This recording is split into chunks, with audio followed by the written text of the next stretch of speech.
For more episode subscribes के novels Hindi channel. मेनू दिखाओ। उपन्यास ऑनलाइन पूरा पढ़ें। उपन्यास बिन। उपन्यास मूर्ख भगवान का विवाह 5 सुंदर देवियों से हुआ। 231 अध्याय 231। गुणप्रिय पाठकों, अधिक अध्यायों के अनुवाद में हमारी टीम की सहायता के लिए यहाँ दान करें। URL। मूर्ख भगवान का विवाह 5 सुंदर देवियों से हुआ। 231 231। पब फ्यूचर द्वारा विज्ञापन। उस स्थान के ऊपर से उड़ते हुए एलेक्स 2 घंटे के भीतर लॉक सिटी पहुंच गया। एलेक्स शहर के सामने मडरा रहा था। उसे देखकर उसने लगभग अपनी आंखें बंद कर लीं। शहर धन दौलत से जगमगाता हुआ लग रहा था। एलेक्स को यकीन था कि अगर वह यवोन की तरह किसी के भाग्य और किस्मत को देख सकता तो यहाँ से नीचे देखने पर वह अंधा हो जाएगा। सभी लोग काफ़ी अमीर लग रहे थे, यहाँ तक कि कोई भी राहगीर 1000 सोने के सिक्कों का मालिक हो सकता है। अब मैं पहले किसे चुनूं? एलेक्स ने सोचा। चलो एथेना की तलाश करते हैं, एलेक्स ने बुदबुदाया। लॉक सिटी और होली सिटी के बीच चेस्ला शहर स्थित है। जेनिथ के साथ साथ ये चारों शहर किले को समर्थन देने वाले स्तंभ थे। चेस्ला वह स्थान है जहां कई सैन्य अकादमियां मौजूद थीं और पवित्र शहर के पास होने के कारण पादरी घायलों को तत्काल सहायता प्रदान कर सकते थे। उसके पास जो जानकारी है उसके अनुसार एथेना एक छोटे से टूटे फूटे चर्च की प्रभारी प्रतीत होती है, जिसका उपयोग वह अनाथालय के रूप में भी करती थी, जहां वह अनाथ बच्चों को रखने के साथ साथ उन्हें पढ़ना लिखना भी सिखाती थी। नीचे नीचे नीचे, मेरी बेचारी एथेना, ये सोचकर एलेक्स का दिल लगभग रो पड़ा। प्रत्येक साम्राज्य की अपनी संतति होती थी और जब वे बड़े हो जाते थे तो वे प्रमुख संतति के पद के लिए लड़ते थे, जिसे पूरे विश्व में देवी रेबेका का प्रत्यक्ष प्रवक्ता माना जाता था। लेकिन उनकी प्रिय पत्नी ने अपना पद छोड़ दिया और शहर के पीछे एक झुगी बस्ती में रहने लगी। जब उसने अपने दिमाग पर जोर डाला तो पाया कि उसमें एथेना की धुंधली यादें थीं। एलेक्स एथेना को बहुत पहले से जानता था। एलेक्स रिया के साथ चर्च जाया करता था, जो एक राजकुमार के लिए अनिवार्य दिनचर्या थी। एथेना उसे प्रार्थना करने में मदद करती थी और प्रार्थना के बाद उसके साथ खेलती थी। एलेक्स जो गेट के सामने उतरा, उसने अवचेतन रूप से अपने गाल को छुआ, ये सोचकर कि यह एक अपशकुन है। पब फ्यूचर द्वारा विज्ञापन। जो भी हो, एलेक्स बुदबुदाया और शहर के फाटक से बाहर चला गया। शहर का प्रत्येक रक्षक एपिक रैंक का था और उनका नेतृत्व एक ट्रांसेंडेंट रैंक का कप्तान करता था। एक छोटे से सत्यापन के बाद एलेक्स आसानी से उस जगह से गुजर गया और अंदर चला गया। एलेक्स ने लॉक सिटी में कोई गड़बड़ी नहीं की और सीधे चेस्ला सिटी की ओर चला गया। एथेना से मिलने के बाद उन्होंने पवित्र शहर की यात्रा करने और देवी रेबेका के समक्ष उपस्थित होने की योजना बनाई ताकि वे सार्वजनिक रूप से उपचार मंत्र का प्रयोग कर सकें। उसे अपनी सारी शक्ति का उपयोग करने के लिए चर्च की स्वीकृति की आवश्यकता थी और रेबेका को उसे आशीर्वाद देकर दूसरों के सामने उसकी योग्यता की घोषणा करने की आवश्यकता थी, अन्यथा कोई भी चर्च में आए बिना यह विश्वास नहीं करता कि इस व्यक्ति के पास इतनी मजबूत शक्ति है। कौन जानता है, शायद वे मुझे भी कोई महत्वपूर्ण पद दे दें। एलेक्स ने मन ही मन सोचा और कुछ समय की यात्रा के बाद वह अंततः चेस्ला पहुंच गया। उसने रास्ता पूछा और झुगी की ओर चल पड़ा। उसने अपने चमकते बालों को छिपाने के लिए एक छोटा सा लबादा पहना हुआ था। शाही परिवार के अधिकांश सदस्यों के बाल चमकदार सुनहरे थे, जो आम बालों से काफ़ी अलग थे और सार्वजनिक रूप से आसानी से नजर आते थे। अन्यत्र यह कोई बड़ी बात नहीं हो सकती, लेकिन यहाँ उसे उसके बालों से ही पहचाना जा सकता था। इसलिए जब तक उसकी मुलाकात एथेना से नहीं हुई, उसने चुप रहने का निर्णय लिया। एलेक्स गली में दाखिल हुआ और झुगी बस्ती की सफाई और स्वच्छता देखकर आश्चर्यचकित हो गया। यद्यपि लोगों की स्थिति उतनी अच्छी नहीं थी, फिर भी ऐसा प्रतीत होता था कि लोगों का उचित ढंग से ध्यान रखा गया था। ये किसी झुग्गी झोपड़ी जैसा नहीं लग रहा था, बल्कि आम लोगों का घर लग रहा था जो किसी भी तरह से गरीब नहीं लग रहे थे। शायद इस जगह में हाल ही में महत्वपूर्ण परिवर्तन हुआ है। एलेक्स ने अपनी थोड़ी रगड़ी। जब उसने अपने सामने एक बड़ी भीड़ को इकट्ठा होते देखा तो उसकी भौहें तन गईं। एलेक्स दूर से ही उसके पीछे एक चर्च और बगल में एक अनाथालय देख सकता था। क्या ये वही चर्च नहीं है जिसमें एथेना रह रही है? एलेक्स ने घबराहट के साथ बुदबुदाया। क्या यहाँ कुछ हुआ है? एलेक्स ने जल्दी से अपना रास्ता बनाया और सोचा कि क्या ये भी संकट में फंसी युवती के मामलों में से एक होगा। जैसे ही वह नज़दीक पहुंचा, उसने देखा कि एक युवक, जो आलीशान कपड़े पहने हुए था, गुस्से से चिल्ला रहा था और उसके पीछे कुछ लोग थे। लेडी एथेना, मैं तुम्हें फिर से चेतावनी दे रहा हूँ। तुम मेरे धैर्य की परीक्षा ले रही हो। हमारा कोई बुरा इरादा नहीं है, नहीं हमारी कोई दुश्मनी है। हमें बस वह लड़का चाहिए जिसे आपने अपने संरक्षण में लिया है। वह चिल्लाया। जब तक मैं यहाँ हूँ, मैं देखूंगा कि आप क्या कर सकते हैं, मिस्टर अल। पूरे स्थान पर एक तेज और कर्कश आवाज़ गूंज उठी। पब फ्यूचर द्वारा विज्ञापन। इजेकील भगवान के बच्चों में से एक है। तुम्हारे जैसे इंसान द्वारा एक छोटे बच्चे के साथ दुष्टतापूर्ण काम करना अस्वीकार्य है। देवी तुम्हें माफ़ नहीं करेगी। यहाँ तक कि नरक भी तुम्हारे अत्याचारों को नहीं धो सकता। मेरी पत्नी बहुत साहसी है। दूर से एथेना की ऊंची आवाज़ सुनकर एलेक्स ने बुदबुदाया। जब दोनों पक्षों में मौखिक लड़ाई चल रही थी, तब एलेक्स ने लोगों से कुछ जानकारी एकत्र करने को कहा। एल्मर फ्लिक परिवार का इकलौता बेटा था और उसे उत्तराधिकारी होना चाहिए था, लेकिन हाल ही में खबर आई कि उसके पिता का एक और नाजायज़ बेटा था जिसे उसने घर के नीचे ले लिया था। एल्मर को डर था कि उसकी स्थिति खतरे में है, इसलिए वह रास्ते में पड़े कांटे को हटाना चाहता था और उसने यहेजकेल को गाली देने की कोशिश की और यहाँ तक कि उसे मारने की भी कोशिश की। एल्मर ने एक ऐसा जहर इस्तेमाल किया जो उसे धीरे धीरे और लगातार मार देगा। यहेजकेल को इस बारे में पता नहीं था और वह दुर्व्यवहार के बाद घर से भाग गया। उसे डर था कि अगर वह और अधिक समय तक वहां रहा तो उसे मार दिया जाएगा। यह एल्मर के लिए अच्छा था, लेकिन बाद में उसे पता चला कि लड़के को एथेना मिल गई थी जिसने उसे ठीक कर दिया था और उसे अपने साथ ले लिया था। उसने अपनी मां की मदद से इस खबर को अपने पिता तक पहुंचने से रोक दिया और अब वह एथेना को यहेजकेल को छोड़ने और उसे सौंपने के लिए राजी करने आया है। मुझे संत एथेना पर दया आती है। भगवान निश्चित रूप से क्रूर है जो उसने इतनी प्यारी बेटी को त्याग दिया। सबसे पहले उसे शाही परिवार के बदनाम व्यक्ति से शादी करने के लिए मजबूर किया गया, जिसके बाद उसे एक के बाद एक दुर्भाग्य का सामना करना पड़ा।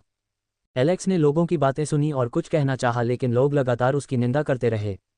बेचारी बच्ची देवी ने तो उसकी आंखों की रोशनी भी छीन ली। इतनी नेक और दयालु आत्मा, काश देवी मेरी आंखों की रोशनी छीनकर उसे दे देती। तुमने क्या कहा? एलेक्स ने उनकी बातें सुनकर चिल्लाया। उसकी दिल की धड़कन तेज हो गई और दृष्टि धुंधली हो गई। ओह यंग मैन, तुम यहाँ नए होगे इसलिए तुम्हें सेंटेस एथेना की हालिया खबर के बारे में पता नहीं होगा। वह किसी कारण से नेवान गई थी, लेकिन जब वह लौटी तो वह अंधी हो चुकी थी। हमने कारण जानने की कोशिश की, लेकिन उसने कुछ नहीं बताया।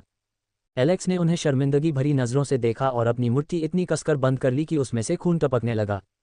कैसे? मुझे इसके बारे में क्यों नहीं पता था? क्या दूसरों को इसके बारे में पता था और उन्होंने मुझे नहीं बताया? एलेक्स मूर्ति की तरह जड़वत हो गया था और उसे ऐसा लग रहा था कि उसके मस्तिष्क पर अत्यधिक भार पड़ गया है।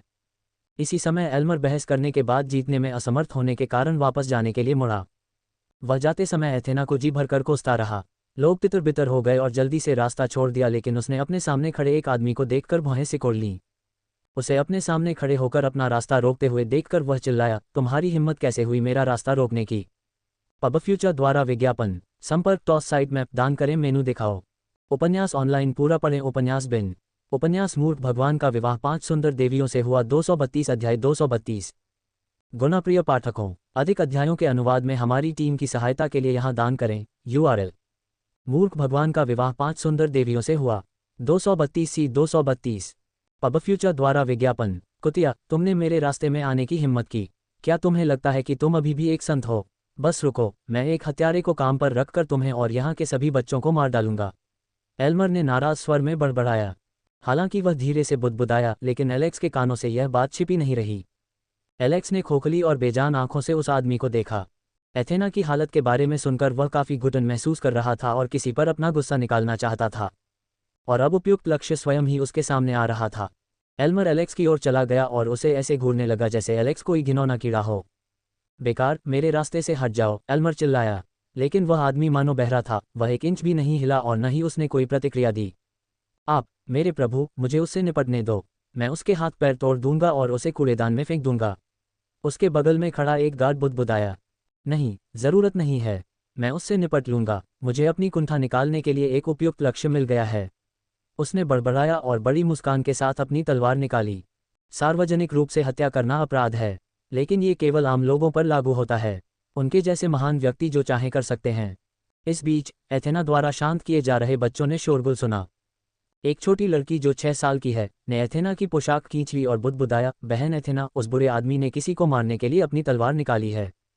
क्या? एथेना घबराहट में चिल्लाई और आगे की ओर भागने लगी। जब वह उस स्थान की ओर बढ़ा तो पूरी भीड़ बस उस दृश्य को देख रही थी। उसका दिल तेजी से धड़कने लगा और उसे एक परिचित आभा महसूस हुई। एक ऐसा आभामंडल जिसे वह मीलों दूर से भी महसूस कर सकती थी और पहचान सकती थी। पब फ्यूचर द्वारा विज्ञापन। नहीं, ऐसा नहीं हो सकता। एथेना आगे बढ़ी, लेकिन लापरवाही के कारण वह ठोकर खा गई। हालांकि वह अब भी चल फिर सकती है, फिर भी उसे दौड़ना मुश्किल लगता है। आभा को महसूस करने के बाद एथेना को झटका लगा। एल्मर द्वारा उस व्यक्ति को नुकसान पहुंचाए जाने का डर तुरंत गायब हो गया। बहन एथेना! बच्चे उसकी मदद करने की कोशिश करते हुए चिल्लाए। इस बीच ये दृश्य देखकर लोगों की सांसें एक पल के लिए रुक गईं। एल्मर ने अपनी तलवार निकाली और एलेक्स पर घुमावदार वार किया। स्विश! एक हल्की सी फटने की आवाज के साथ एलेक्स की सफेद शर्ट पर दाहिने कंधे से लेकर बाईं कमर तक एक कट का निशान दिखाई दिया, जिसके बाद खून फैल गया। हा, तुम अब क्यों जम गए हो? क्या तुमने कुछ क्षण पहले अपनी बहादुरी नहीं दिखाई थी? तुम इसे अभी क्यों नहीं दिखाते? एल्मर बोला और उस पर वार कर दिया। उस क्षण एलेक्स ने अपना सिर उठाया और उसका अंधेरा एल्मर से टकराया, जिससे उसकी रीढ़ में सिहरन पैदा हो गई, लेकिन उसने अपना सिर हिलाया और अपनी तलवार आगे बढ़ा दी। इससे पहले कि ब्लेड की नोक एलेक्स की छाती तक पहुंच पाती, एलेक्स की भुजाएं बिजली की तरह हिलने लगीं। अपनी मुट्ठियों में मान भरकर उसने तलवार पर प्रहार किया। क्लिनिंग। जैसे ही ब्लेड की नोक एलेक्स की उंगलियों से टकराई, ब्लेड की नोक पीछे हटने लगी और जल्द ही उसमें दरारें दिखाई देने लगीं। दरार, तलवार की धार टूट गई और मुट्ठी टूट गई। तलवार ने सभी को आश्चर्यचकित कर दिया और एलेक्स की मुट्ठी उसके चेहरे पर जा लगी। धमाका। एल्मर का पूरा शरीर जमीन पर पटक दिया गया और उस पर एक छोटा गड्ढा बन गया और उसका शरीर जमीन पर पटक दिया गया, जिससे वह बेहोश हो गया। हम्फ। एलेक्स ने नाक भान सिकुड़ी और गार्डों को घूरने लगा। मेरे नाथ भगवान। पबफ्यूचर द्वारा विज्ञापन। गार्ड चिल्लाए और लगभग अपनी तलवारें निकाल लीं, लेकिन एलेक्स की एक साधारण निगाह ने उन्हें इस हद तक आतंकित कर दिया कि वे अपना शरीर भी नहीं हिला सके। उनकी इंद्रियां उन्हें चेतावनी दे रही थीं कि यदि उन्होंने एक कदम भी आगे बढ़ाने की हिम्मत की तो उनकी मृत्यु हो जाएगी। एलेक्स ने पूछा, क्या आप उसे ले जाना चाहते हैं या फिर उसी तरह खत्म करना चाहते हैं? हम उसे ले जाएंगे। अच्छा विकल्प। एलेक्स ने सिर हिलाया और अपने हाथ झाड़ लिए। एलेक्स ने घृणा से कहा, यदि आप अपने आप को किसी तरह का बड़ा आदमी समझते हैं तो आपको बच्चों को डराने के बजाय अपने बराबर के लोगों से लड़ना चाहिए। अब रोल करें। एलेक्स दहाड़ा। पहरेदार तेजी से आगे बढ़े और अपने स्वामी को उठा ले गए, जो अपने चेहरे पर एक बड़े निशान के साथ बेहोश हो गए और उनकी आंखों से ओझल हो गए। एलेक्स ने उनकी पीठ की ओर देखा और अपना सिर घुमाया। तभी उसे एक मधुर आवाज़ सुनाई दी, जो देवी की आवाज़ के समान उसकी आत्मा को सांत्वना दे रही थी। एलेक्स, क्या ये तुम हो? एथेना। एलेक्स के शब्द उसके गले में ही अटक गए जब वह अपने सामने की मनमोहक सुंदरता को देख रहा था। एथेंस की सुंदरता और शरीर रिया के समान ही था, लेकिन जो बात उसे और अधिक महत्वपूर्ण बनाती थी वह ये थी कि वह एक पका हुआ फल है, जबकि रिया के लिए अभी भी समय है, क्योंकि वह एथेना से थोड़ी छोटी है। उस समय एलेक्स को अपने एक शरारती दोस्त की बातें याद आईं। युवा पुरुष वृद्ध महिलाओं की ओर अधिक आकर्षित होते थे, जबकि बूढ़ा व्यक्ति युवा सुअरों के प्रति वासना से ग्रस्त था।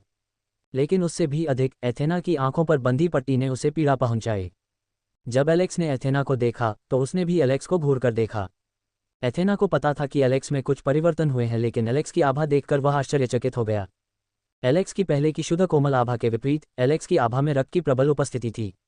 जब वह उसके साथ खेलता था तब की तुलना में ये काफ़ी मजबूत और प्रभावशाली था। लेकिन फिर भी एथेना को वह घुटन भरी आभा नहीं मिली जो लोगों में तब होती है जब वे अनगिनत लोगों को मारते और उनका वध करते हैं, जो काफ़ी अजीब था। जब कोई व्यक्ति हत्या करता है या ऐसा ही कुछ करने लगता है तो उसकी आत्मा भी थोड़ा रूपांतरित होने लगती है, जो उसके अस्तित्व को दूषित कर देती है।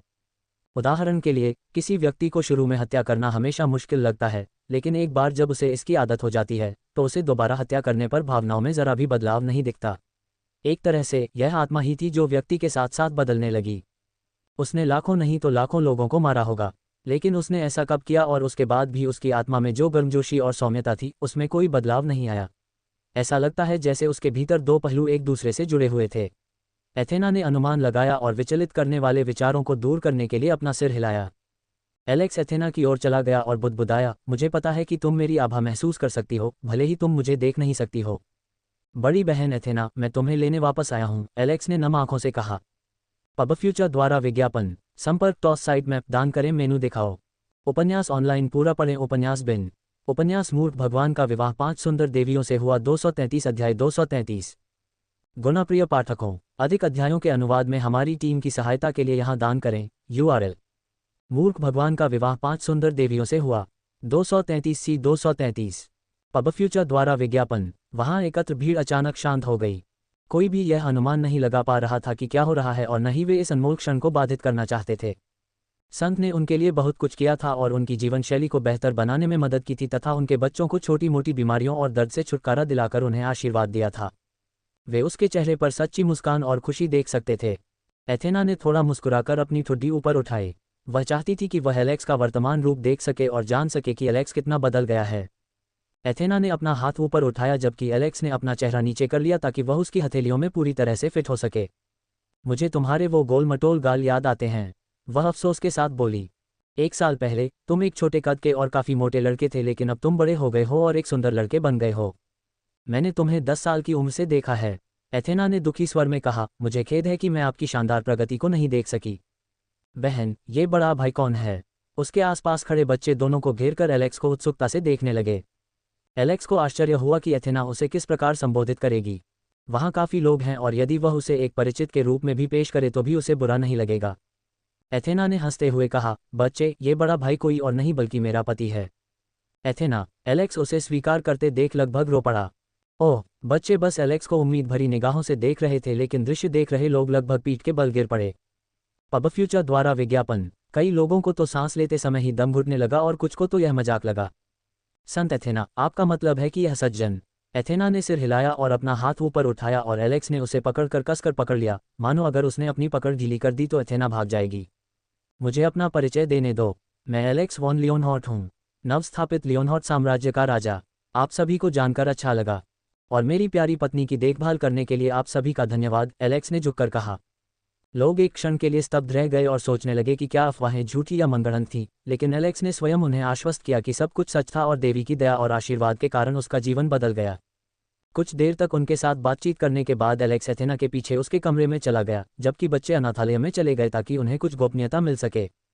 एलेक्स ने जाते हुए कहा, अपनी उम्र के हिसाब से ये बच्चे काफ़ी होशियार हैं। क्यों नहीं होंगे? आखिर उन्हें किसने सिखाया था? एथेना ने बड़बड़ाते हुए कहा। एथेना एलेक्स के पास बैठी थी, जो अपनी आंखों से पट्टी हटाते हुए उसे दोषी नज़रों से देख रहा था। एलेक्स ने उसे अपनी बाहें खोलते हुए देखा और उसकी लाल आंखें एक पल के लिए उसके समान चमक उठीं। एथेना, मुझे खुद पर शर्म आ रही है। मेरी वजह से तुम्हें अपनी आंखों की रोशनी खोनी पड़ी।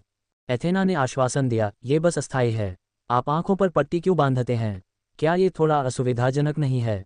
मैं केवल धुंधली तस्वीरें ही देख पाता हूँ जो मेरी इंद्रियों को खराब कर देती हैं। आप जानते हैं कि मैं लोगों की आभा को महसूस कर सकता हूँ और देख सकता हूँ। अगर मैं अपनी दृष्टि का उपयोग करता हूँ तो इससे मुझे सिरदर्द होता है और मेरी इंद्रियां खराब हो जाती हैं। इसलिए जब तक मैं स्पष्ट रूप से नहीं देख सकता, मैं इसका उपयोग करने का निर्णय लेता हूँ। वैसे ऐसा लगता है कि आप मेरी क्षमताओं के बारे में पहले से ही जानते हैं। आपको कैसे पता चला? एथेना ने शरारती मुस्कान बिखेरी। उसके सिर पर पसीने की बूंदें उभर आईं और वह सोचने लगा कि इस बार बलि का बकरा कौन बनेगा। क्या ये देवी रेबेका है? क्या आप उनसे पहले ही मिल चुकी हैं? एथेना ने प्रश्नवाचक दृष्टि से अपनी भौहें उठाईं। एथेना की भयावह इंद्रियों को देखकर एलेक्स ने अपनी लार निगल ली। निश्चित रूप से वह मेरी पत्नियों में सबसे खतरनाक है। जब वह सैंक्टम में था तो उसे पहले ही चेतावनी दे दी गई थी कि एथेना काफ़ी भयानक है, भले ही वह दिखने में ऐसी न हो। पब फ्यूचर द्वारा विज्ञापन। सामान्य ज्ञान के अनुसार ये कैथरीन होना चाहिए, लेकिन सच्चाई यह है कि वह कैथरीन नहीं है। बुद्धिमान और जानकार होने का मतलब यह नहीं है कि कोई अथाह है।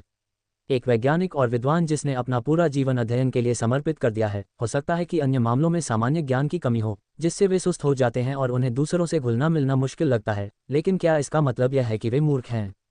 बुद्धि और बुद्धिमत्ता हमेशा एक विशेष क्षेत्र से संबंधित होती है और इस बात पर निर्भर करती है कि व्यक्ति ने कितने क्षेत्रों में महारत हासिल की है। एथेना इन चारों का मिश्रण थी। उन उपन्यासों के विपरीत जिनमें सेंटेस को भोली और बेवकूफ़ बताया गया है, एथेना के चरित्र का वर्णन सामान्य प्रवृत्ति का अनुसरण नहीं करता है। यदि आप उसे मूर्ख समझते हैं तो आपको पता भी नहीं चलेगा कि आप कब मर गए। वह बहुत खूंखार है, उससे मत उलझो। ये देवी रेबेका का अनुरोध था, सलाह नहीं।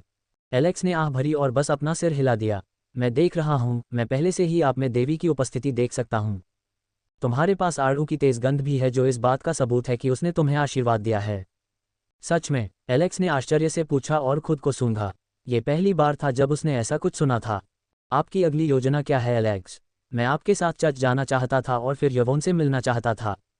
एलेक्स ने जवाब दिया, उसके बाद मैं आपको राज्याभिषेक के लिए जेनिथ ले जाना चाहता था। एलेक्स, मुझे लगता है कि तुम्हें अभी से तैयारी कर लेनी चाहिए। जेनिथ में तुम्हारा प्रवास लंबा हो सकता है। एलेक्स ने कैथरीन की ओर देखा और पूछा, तुम्हारा क्या मतलब है? एथेना ने कोई जवाब नहीं दिया और केवल मुस्कुरा दी। वैसे एलेक्स, मैंने अनुरोध किया है, एथेना ने एक आकर्षक स्वर में कहा। उसके व्यवहार में अचानक आए परिवर्तन को देखकर एलेक्स अचानक सतर्क हो गया। एलेक्स, मैंने तुम्हें बहुत दिनों से नहीं देखा है, इसलिए मुझे लगता है कि मुझे तुम्हारी सावधानीपूर्वक जांच करनी चाहिए। एथेना ने एक चुटीली उपमा देते हुए कहा और अपना हाथ ऊपर उठाया। रुको! एलेक्स चिल्लाया और उसे रोकने की कोशिश की, लेकिन एथेना पहले ही उस पर झपट पड़ी थी। मुझे आपकी मांसपेशियों की जांच करने दें और देखें कि क्या वे अच्छी तरह से विकसित हुई हैं, एथेना ने कहा और एलेक्स को छेड़ना शुरू कर दिया। रुकना, रुकना, हे भगवान, वह संत है या विकृत? एलेक्स चिल्लाया, लेकिन उसकी सारी दलीलें अनसुनी हो गईं, जबकि एथेना ने एलेक्स के सुडौल शरीर और मांसपेशियों की जांच की। पब फ्यूचर द्वारा विज्ञापन। संपर्क टॉस साइट मैप दान करें, मेनू दिखाओ। उपन्यास ऑनलाइन पूरा पढ़ें। उपन्यास बिन। उपन्यास मूर्ख भगवान का विवाह 5 सुंदर देवियों से हुआ 234 अध्याय 234। गुणाप्रिय पाठकों, अधिक अध्यायों के अनुवाद में हमारी टीम की सहायता के लिए यहाँ दान करें। URL: मूर्ख भगवान का विवाह 5 सुंदर देवियों से हुआ 234 C 234। पब फ्यूचर द्वारा विज्ञापन। 3 घोड़ों द्वारा खींची गई एक गाड़ी पवित्र शहर के केंद्र की ओर सरपट दौड़ रही थी। गाड़ी न तो बहुत महंगी थी और न ही साधारण लग रही थी। पवित्र शहर एक ऐसा स्थान था जहां विभिन्न प्रकार के लोग रहते थे। चाहे वह उच्च पदस्थ कुलीन व्यक्ति हो या गरीब व्यक्ति, सभी को एक निश्चित शिष्टाचार बनाए रखना पड़ता था। चाहे कोई भी स्थिति हो, इस शहर में झगड़े की इजाज़त नहीं थी। शहर के मध्य में एक विशाल चर्च था जो अनगिनत पीढ़ियों से खड़ा था, लेकिन इतने वर्षों के बाद भी समय ने उस पर कोई निशान नहीं छोड़ा था।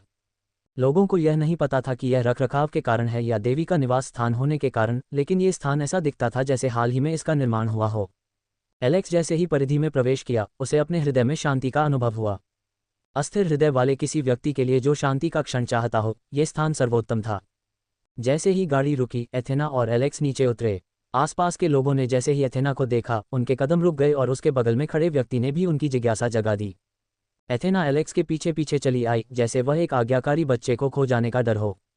एलेक्स एथेना के प्रति पुजारियों और ननों के भाव देखना चाहता था, लेकिन आश्चर्य की बात यह थी कि उन्होंने एथेना के सामने अपना सिर झुकाया, जैसे कि वह अभी भी उसके लिए सम्मानजनक स्थान रखती हो। लेकिन जब बात एलेक्स की आई तो उन्होंने उसे एक जिज्ञासु भाव से देखा, जैसे कि वह एक प्रयोगशाला चूहा हो। बहन एथेना, आप यहाँ हैं। एथेना ने अपना सिर घुमाया और एक सुनहरे बालों वाली लड़की को देखा और उसका अभिवादन किया। नमस्ते ओफेलिया बहन, क्या आप संत का पद वापस लेने के लिए यहाँ आए हैं? मैं अंततः थोड़ा आराम कर सकती हूँ, ओफेलिया ने प्रसन्न भाव से कहा, लेकिन एथेना के इनकार ने उसके विचारों को जगा दिया। उसने एक प्यारी सी अभिव्यक्ति के साथ मुंह बनाया। एथेना के चले जाने के बाद उसे कुछ समय के लिए अस्थायी रूप से संत बना दिया गया। ओफेलिया ने अपना सिर घुमाकर सुनहरे बालों वाले आदमी को देखा और थोड़ा चौंकी। एलेक्स ने दांत पीसते हुए सोचा कि क्यों हर कोई उसे प्रयोगशाला चूहे की तरह देख रहा है। क्या मुझे अपनी पवित्र शक्ति का उपयोग करना चाहिए? मत करो, एथेना ने कठोर भाव से कहा। वे इस तरह का व्यवहार इसलिए कर रहे हैं क्योंकि वे आपकी उपस्थिति से भयभीत हैं। देवी के करीब कोई भी व्यक्ति आप में उनकी उपस्थिति महसूस कर सकता है। एथेना ने उत्तर दिया। वे तुम्हें नीची नज़र से नहीं देख रहे हैं। अरे, तुम्हें कैसे पता चला कि मैं क्या सोच रहा था? एलेक्स ने उत्सुकता से पूछा। मैं और रिया तुम्हें बहुत अच्छी तरह से जानते थे। तुम पहले ठीक से बोल भी नहीं पाती थी, और अगर हम तुम्हारे चेहरे को देखकर यह नहीं सीखते कि तुम क्या कहना चाहती हो, तो तुम्हारा बचपन तुम्हारी कल्पना से भी कहीं ज्यादा बुरा होता। तुम बस बेकार की बातें बकते रहते थे और पहले तो ठीक से बोल भी नहीं पाते थे। एलेक्स उसकी बातें सुनकर भौंचक्का रह गया। ओफेलिया, एलेक्स को देवी प्रार्थना कक्ष में ले जाओ। इस बीच मैं आर्कबिशप मिक से मिलना चाहती थी, एथेना ने आदेश दिया। ओफेलिया ने सिर हिलाया और एलेक्स को अपने पीछे आने को कहा। पब फ्यूचर द्वारा विज्ञापन। एलेक्स ने रास्ते में चर्च की शानदार सामग्री को देखा। ये जगह धन संपत्ति से भरी हुई थी। खिड़कियों के शीशों में रत्न जड़े हुए हैं जो सूर्य की किरणों को विभिन्न रंगों में परावर्तित करते हैं, तथा छत कांच की बनी हुई है, जबकि स्तंभ जैद से बना हुआ प्रतीत होता है। आप अंदर आ सकते हैं, ओफेलिया ने दरवाजे के सामने खड़े होकर कहा। ये निजी प्रार्थना कक्ष है। एलेक्स ने दरवाजा खोला और कमरे में प्रवेश किया। कमरा खाली था, सफ़ेद दीवारें और सफ़ेद फर्श थे। एकमात्र आकर्षक चीज थी बीच में स्थित देवी रेबेका की मूर्ति। ये देखकर एलेक्स की आंखें चमक उठीं।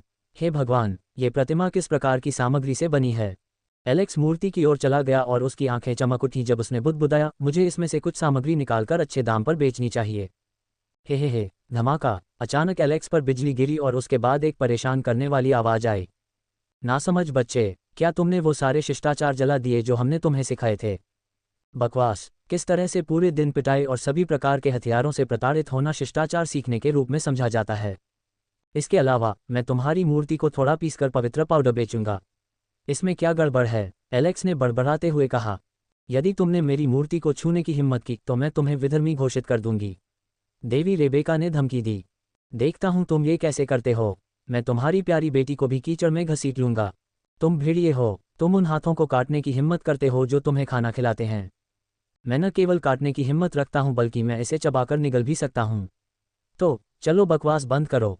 एलेक्स को बेशर्म देखकर रेबेका चौंक गई। तुम्हें पता था कि मैं मिलने आ रहा हूं, तो क्या तुम्हें कम से कम मेरे लिए एक कुर्सी नहीं बनानी चाहिए थी? एलेक्स ने मुस्कुराते हुए कहा। मुझे परेशान करना बंद करो एलेक्स, रेबेका चिल्लाई। ठीक है, एलेक्स हंसा और बोला, तुम्हें पहले से ही पता है कि मैं यहाँ क्यों आया हूँ।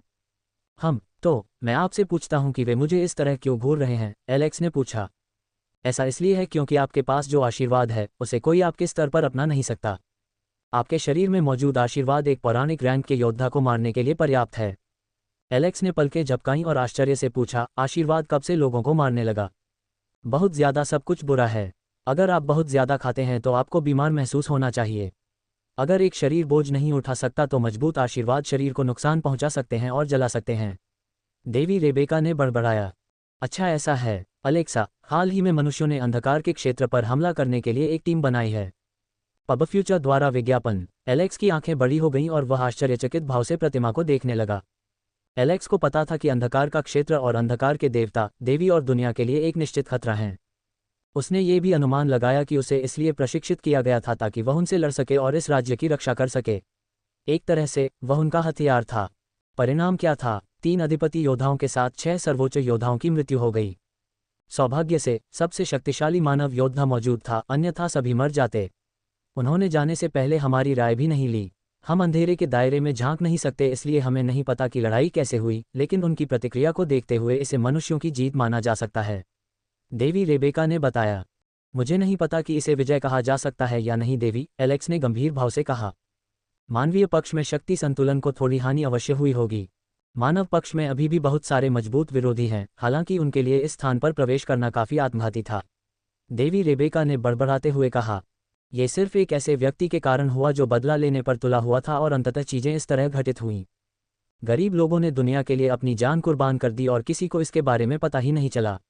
इसलिए मैं हीरो नहीं बनना चाहता, एलेक्स ने आत्महीन मुस्कान के साथ कहा। एक नायक पूरी दुनिया का बोझ उठाता है, उनकी रक्षा करता है, उनके लिए कड़ी मेहनत करता है, लेकिन उन्हें कभी वह गौरव नहीं मिलता जिसके वे हकदार होते हैं, बल्कि वे गुमनाम रूप से मर जाते हैं। यह अफसोस की बात थी। अधिकांश लोगों को तो ये भी पता नहीं है कि कोई दूसरा क्षेत्र भी मौजूद है और उन्हें निशाना बनाया गया। एक दिन पूरी दुनिया अंधकार क्षेत्र के लोगों के आक्रमण के कारण नष्ट हो सकती है। एलेक्स को इस बात का पूरा भरोसा था और उसे खुद को इसके लिए तैयार करने की ज़रूरत थी ताकि ज़रूरत पड़ने पर वह इसका सामना कर सके। एलेक्स ने कहा, मैं बस यही प्रार्थना करता हूं कि इस अवधि के दौरान विभिन्न प्रजातियों के बीच कोई संघर्ष उत्पन्न न हो जिससे युद्ध हो जाए। मुझे नहीं लगता कि एल्फ का पक्ष युद्ध में शामिल होगा, क्योंकि हीरा ने उन्हें चुप रहने और भविष्य के लिए तैयार रहने के लिए कहा था। और हाँ, हीरा ने मुझसे कहा था कि जब तुम मजबूत हो जाओ तो तुम्हें एल्वे से मिलने जाना चाहिए।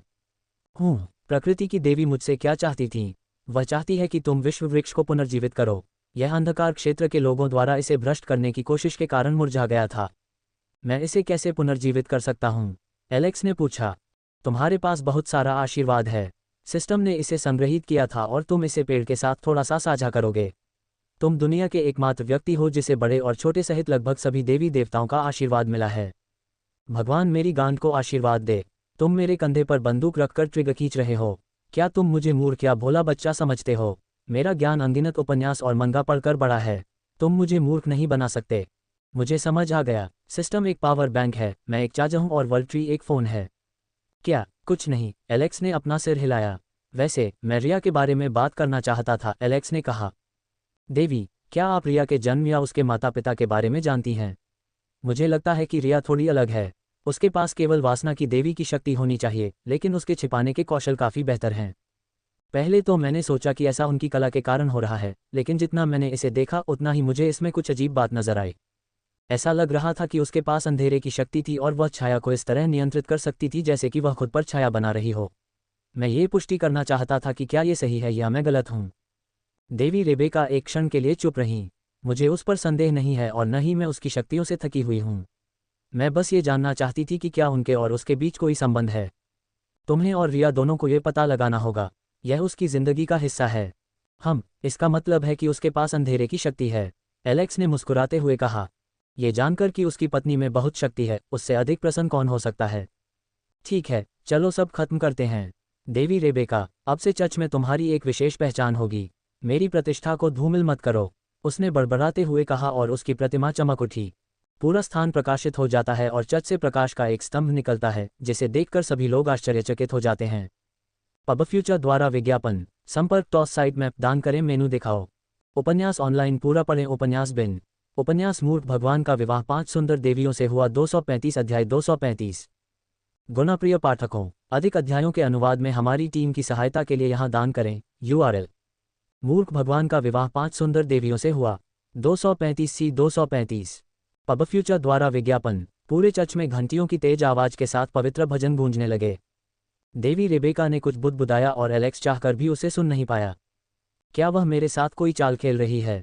एलेक्स को एक अशुभ एहसास होने लगा, जैसे उसके साथ कुछ बुरा होने वाला था। तुम्हारा काम हो गया, अब मुझे और सिरदर्द मत दो, देवी रेबेका ने बड़बड़ाते हुए कहा। एलेक्स ने सिर हिलाया और चलने लगा। अपना ख्याल रखना। एलेक्स ने देवी रेबेका की बातें सुनी और जाने से पहले थोड़ा मुस्कुराया। एलेक्स ने दरवाजा खोला और आश्चर्यजनक रूप से उसने ओफेलिया को बाहर खड़ा पाया। बहन ओफेलिया, आप यहाँ क्या कर रही हैं? मैं इस जगह की रखवाली कर रही हूँ, उसने जवाब दिया। एलेक्स ने कुछ नहीं सोचा और चला गया। ओफेलिया जो जाने ही वाली थी, उसे अचानक देवी रेबेका की मूर्ति पर एक सुंदर मुस्कान दिखाई देने लगी। उसने कुछ बार पलकें झपकाईं और आंखें रगड़ीं, फिर दोबारा देखा तो उसे कुछ भी असामान्य नहीं दिखा। मुझे शायद भ्रम हो रहा है, ओफेलिया ने खुद को शांत किया। उसने देवी रेबेका की आवाज़ केवल एक बार सुनी थी और जानती थी कि कोई मूर्ति मुस्कुरा नहीं सकती, क्योंकि यह केवल संचार का एक साधन है और उससे बात करने के लिए पुण्य की आवश्यकता होती है। देवी रेबेका के साथ सुखद बातचीत करने के बाद एलेक्स संतुष्टि के भाव के साथ कमरे से बाहर चला गया। इसके साथ ही उसे एक और कार्ड मिल गया जो उसकी रक्षा कर सकता है। चर्च की सुरक्षा के साथ किसी को भी उस पर कदम उठाने से पहले 100 बार सोचना पड़ता था। इसके अलावा वह उत्सुक थे और सोच रहे थे कि उन्हें क्या भूमिका दी जाएगी।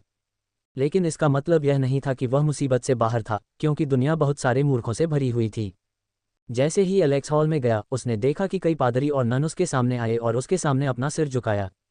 यह राजा एलेक्स। एक सफ़ेद दाढ़ी वाला आदमी उसकी ओर आया और उसके पीछे एथेना भी थी। एलेक्स को यह आदमी याद आया, वह एक तरह से एथेना का संरक्षक था।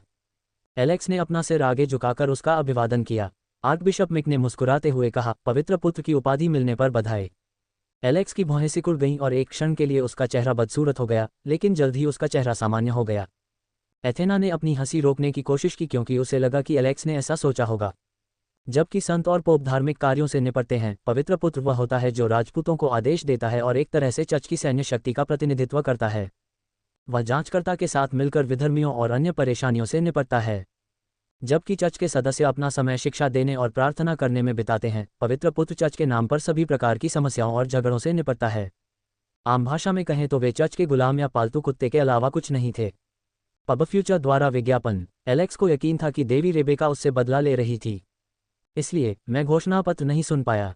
वह जानती थी कि अगर मैंने इसे सुना होता तो मैं उसके कानून का उल्लंघन करता।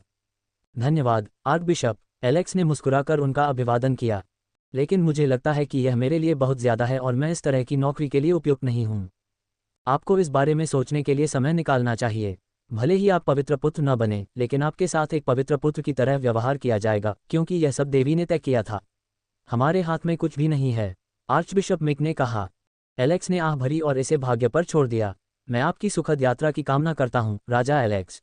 आप आगे बढ़ें और दूसरों के लिए समृद्धि लाते हुए आसमान में उड़ान भरें।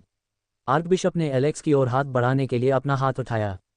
अपने हाथों को कसकर पकड़ते हुए वह गंभीर भाव से एलेक्स को देखता रहा। एथेना थोड़ी जिद्दी और हठी है, उसे संभालना थोड़ा मुश्किल हो सकता है, लेकिन वह दिल की दयालु और अच्छी है। सिर्फ इसलिए कि वह अनाथ है, यह मत सोचिए कि उसका कोई सहारा नहीं था। उसने चर्च छोड़ दिया और हमें धमकी दी कि हम उसकी तलाश न करें, वरना हम उसे इस हालत में नहीं छोड़ते जब वह देख भी नहीं सकती। वह मेरी अपनी बेटी की तरह है जिसे मैंने और अन्य लोगों ने अपने हाथों से पाला है, इसलिए कृपया उसकी अच्छी देखभाल करें। आर्कबिशप मिक ने एक सौहार्दपूर्ण मुस्कान दी, लेकिन एलेक्स को लगा कि मुस्कान काफ़ी धमकी भरी थी।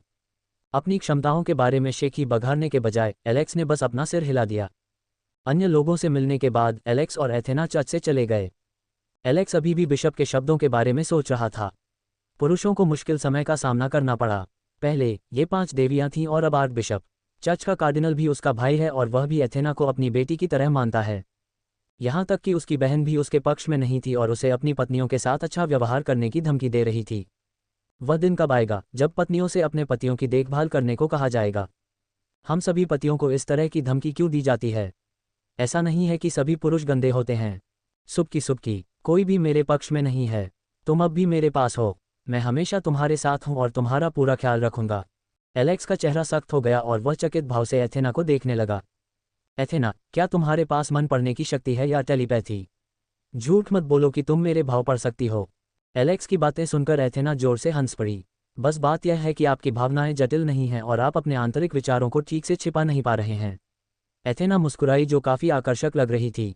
एथेना बोली, एलेक्स, जब तुम अपनी पत्नियों के साथ होते हो तो तुम्हारी यह बुरी आदत है कि तुम अपनी सतर्कता कम कर देते हो। आप अपनी पत्नियों के साथ पूरी तरह से आराम महसूस करते हैं। आपकी स्थिति काफ़ी अलग है एलेक्स, आपको हर समय सतर्क रहने की ज़रूरत है। राजधानी में अपना ध्यान न खोएं, ये जगह सड़ांध और गंदगी से भरी हुई है। एथेना के शब्दों ने एलेक्स को गहरी सोच में डाल दिया। ये पूरी तरह से गलत नहीं था। वह अपनी पत्नियों की मौजूदगी में अपनी सतर्कता कम कर देता है। ये देवी के साथ रहने से विकसित हुई आदत हो सकती है। धन और बुद्धि की देवी एक सख्त शिक्षिका थीं, जबकि वासना की देवी एक बड़ी बहन थीं। देवी रेबेका एक अच्छी माँ थी जो अपने बेटे से प्यार करती थी और क्रोधित होने पर राक्षसी बन जाती थी, जबकि रानी देवी एक ऐसी माँ थी जो अपने बच्चे के कार्यों के प्रति अंधी थी और अपने बेटे से बिना शर्त प्यार करती थी। और युद्ध की देवी के बारे में उसके बारे में बात नहीं करना बेहतर है। एलेक्स ने उनके साथ रहकर शांति और सुरक्षा की भावना विकसित की थी और उनकी संगति उसे शांति प्रदान करती थी। और चूंकि उनकी बेटी को उनका व्यक्तित्व विरासत में मिला था, इसलिए एलेक्स को ऐसा महसूस होता था मानो वह देवी की संगति में हो। मुझे समझ आ गया, मैं सावधान रहूंगा। एथेना ने पूछा, आप यवोन से मिलने की योजना कैसे बना रहे हैं? पबफ्यूचर द्वारा विज्ञापन। उसके सिर में दर्द होने वाला है। एलेक्स अपने माथे पर मालिश करता है। यवोन एक घमंडी महिला है। हालांकि वह दिखावा करती है कि उसे हमारी परवाह नहीं है, लेकिन वह हमारी चिंता करती है। उसके साथ सख्ती मत करो, एथेना ने सलाह दी। मैंने उससे मिलने का एक विशेष तरीका सोचा है। कौन सा खास तरीका? एथेना ने अपनी भौहें उठाईं। एक बिजनेस पार्टनर के रूप में। एलेक्स मुस्कुराया। हे, तो अब तुम अपना असली रंग दिखा रहे हो। एथेना खिलखिलाकर हंसी। एलेक्स के होंठ फड़कने लगे और वह प्रश्नवाचक दृष्टि से उसे देखने लगी। तुम मुझे बेवकूफ़ नहीं बना सकते एलेक्स। तुम एक मासूम दयालु लड़के की तरह दिख सकते हो, लेकिन तुम्हारे मुखौटे के नीचे एक खतरनाक जानवर छिपा है। ये बदनामी है। तुम मुझे बदनाम कर रहे हो। मैं तुम्हें सजा दूंगा। मैं लिटिल एलेक्स का इंतजार कर रहा हूँ। मैं किसी भी मायने में छोटा नहीं हूँ। आप जांच कर सकते हैं। एलेक्स मुस्कुराया। जब समय आएगा, मैं व्यक्तिगत रूप से तुम्हारी योग्यता का परीक्षण करूंगी और देखूंगी कि तुम छोटे हो या बड़े हो गए हो। एथेना ने मोहक मुस्कान के साथ एलेक्स के कानों में फुसफुसाया। अल्पविराम। पुस्तकालय की सबसे ऊपरी मंजिल पर। यह एक ऐसी जगह थी जो किताबों और लेखों से भरी हुई थी, लेकिन यह इसका एक हिस्सा मात्र था। यद्यपि यह ज्ञान से भरा हुआ स्थान था और जेनिथ के बड़े पुस्तकालयों में से एक था, फिर भी पुस्तकालय की सबसे ऊपरी मंजिल पर काले कपड़े पहने हुए कई आकृतियां एक विशाल गोल मेज के चारों ओर बैठी थीं। क्या तुम्हें यकीन है कि यह वही है? हाँ, मुझे 100% यकीन है। अंगूठी चमक उठी और संकेत भेजा। वह पहले ही सालों से गायब हो चुकी है। हमें ये भी नहीं पता कि वह जिंदा है या मर चुकी है। अगर वह नहीं दिखती, तो हम बस अपना समय बर्बाद कर रहे हैं। मेरा कीमती समय बर्बाद करने की जिम्मेदारी तुम लोग ले लोगे हान। आदमी ने हान की ओर तिरस्कार भरी नज़र से देखा। सभी लोग इस पर बातचीत करने लगे, लेकिन तभी एक छाया चमकी और 1 साल से खाली पड़ी कुर्सी अचानक वहां आ गई। सभी लोग उस व्यक्ति की ओर देखने लगे जो वहां आया था। काले रंग का हत्यारा कपड़ा पहने एक व्यक्ति, और उसके चेहरे का ऊपरी आधा हिस्सा एक मुखौटे से ढका हुआ है। ये रानी का मुखौटा है। मेरी रानी, छाया की रानी, मेरी देवी, आप वापस आ गईं। सभी लोग प्रसन्न भाव से अपनी सीटों से उठे और सिर झुका लिया। बहुत समय हो गया है न लीग ऑफ शैडोज का सदस्य बने हुए।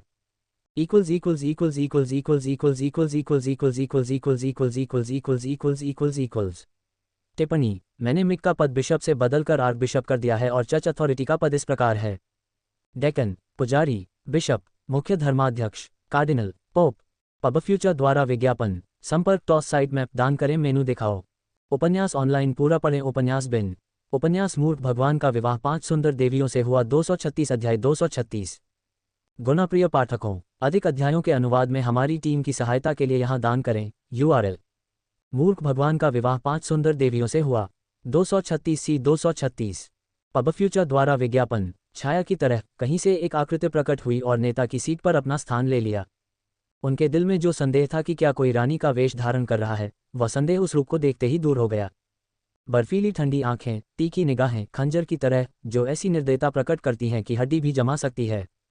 इसमें कोई संदेह नहीं था कि वह छाया की रानी है जो पीछे से शासन करती थी। रिया ने अपने सामने जमा हुए सदस्यों को देखा और ये देखकर संतुष्ट हो गई कि कोई भी गायब नहीं था।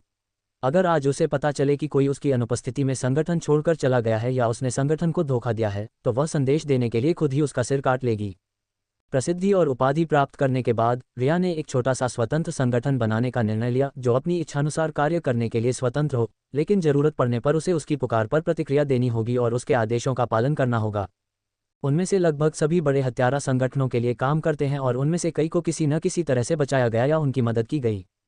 और उनमें से कुछ तो पूरे महाद्वीप के सबसे बड़े हत्यारा संगठन सीक्रेट नाइट ऑर्डर में उच्च पदों पर भी हैं।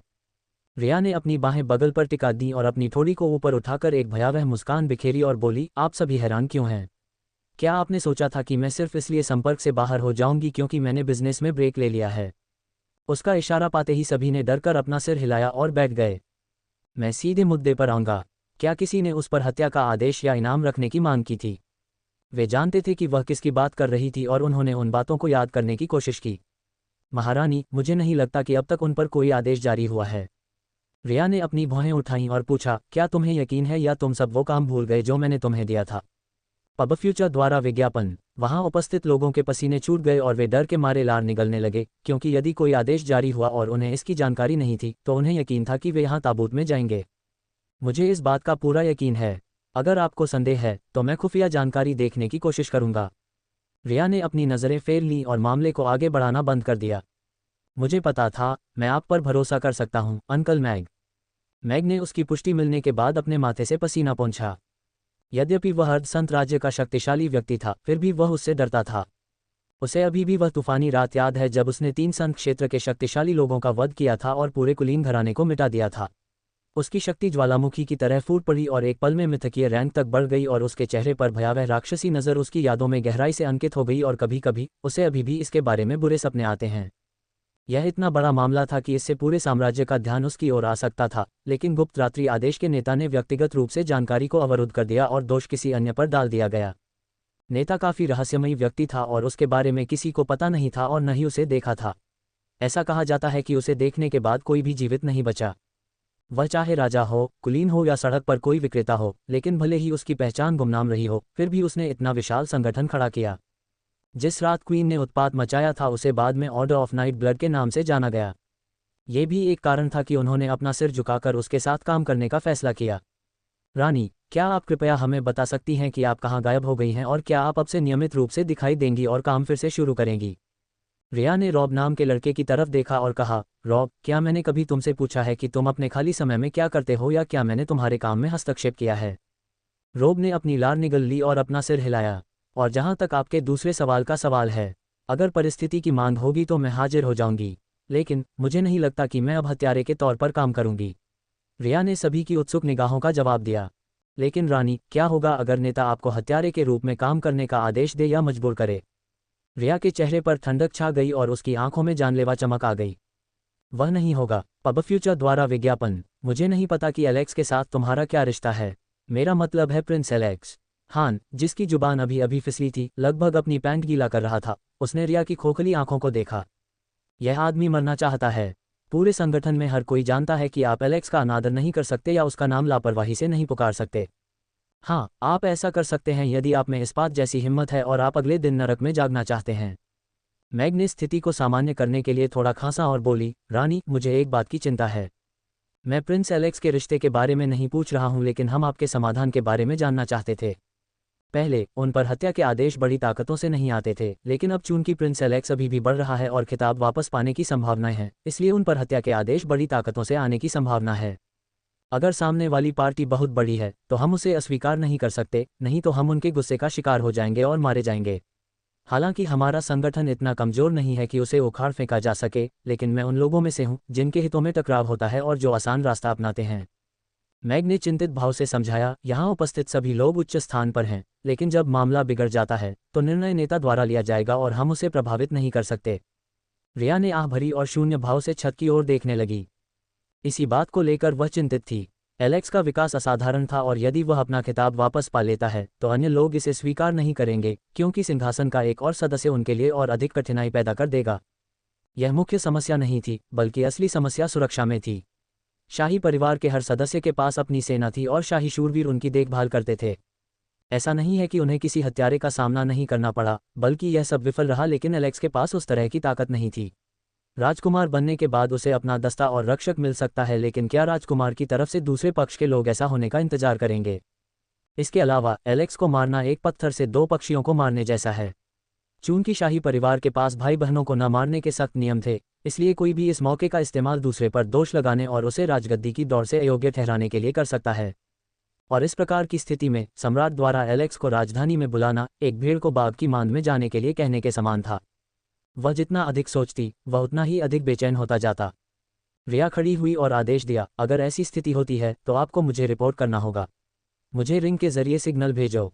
यदि आप मुझे नहीं ढूंढ सकते तो बस आदेश ले लें और रिपोर्ट करें कि हत्याएं विफल हो गईं या उस हत्यारे को मार दे जिसे आदेश मिला था।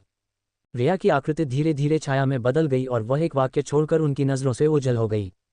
राजकुमार एलेक्स मेरे उपकारकर्ता हैं जिन्होंने अनजाने में मेरी जान बचाई। अगर मैं अपनी जान भी कुर्बान कर दूं तो भी उनका ऋण चुकाने के लिए ये काफ़ी नहीं है। यदि कोई इस संगठन में नहीं रहना चाहता है तो वह यहाँ से जा सकता है, अन्यथा यदि मुझे विश्वासघात का पता चला तो मुझे इसके परिणामों के बारे में कहने की आवश्यकता। मेनू दिखाओ। उपन्यास ऑनलाइन पूरा पढ़ें। उपन्यास बिन। उपन्यास मूर्ख भगवान का विवाह 5 सुंदर देवियों से हुआ। 237 अध्याय 237। गुणाप्रिय पाठकों, अधिक अध्यायों के अनुवाद में हमारी टीम की सहायता के लिए यहाँ दान करें। URL। मूर्ख भगवान का विवाह 5 सुंदर देवियों से हुआ। 237 C 237। पब फ्यूचर द्वारा विज्ञापन। लॉक सिटी में शहर के मध्य में एक विशाल और भव्य महल था जो भव्यता से भरा हुआ था। महल भव्य एवं भव्य लग रहा था। इसका निर्माण इतनी मूल्यवान सामग्री से किया गया था कि यहाँ से एक ईंट भी बहुत महंगी पड़ी थी। ये सिर्फ प्रदर्शन के लिए नहीं था, यह एक अभेद्य किला भी था। ऊंची दीवारों पर अनगिनत सरनियां और रून उकेरे गए थे जो सेंट विलियम पावरहाउस से हमलों को झेल सकते थे। ये लॉकहार्ट्स का महल था जिसने किले की अर्थव्यवस्था का नेतृत्व किया। वे वित्त में इतनी गहराई से जड़ें जमा चुके हैं कि उनका नुकसान पूरे राज्य का नुकसान है। विशाल इमारतों में से एक में राजकुमारी यवोन का कार्यालय था जिसे स्वयं सम्राट ने राजकुमारी की उपाधि दी थी। यवोन, जो अपने दैनिक कागजी काम निपटा रही थी, अपने नौकर के अचानक फोन आने से परेशान हो गई। मिस प्रोडिजियस के अध्यक्ष ने एक बैठक के लिए कहा है। उन्हें अस्वीकार कर दो। यवोन ने पृष्ठों को पलटते हुए बिना ऊपर देखे कहा। क्या उन्हें नहीं पता कि उन्हें अपॉइंटमेंट लेना है? क्या उन्हें सामान्य शिष्टाचार भी नहीं पता? ये सरासर गैर पेशेवर है, यवोन ने बेपरवाही से कहा। लेकिन मिस, ये प्रोडिजियस का प्रेसिडेंट है। यवोन के हाथ अचानक रुक गए और उसने अपनी भौहें उठाईं और चौंक कर पूछा। प्रोडिजियस के अध्यक्ष, क्या आपने इसकी पुष्टि की? हाँ मिस, हमारे साथ व्यापार करने वाला उनका सहायक भी मौजूद है।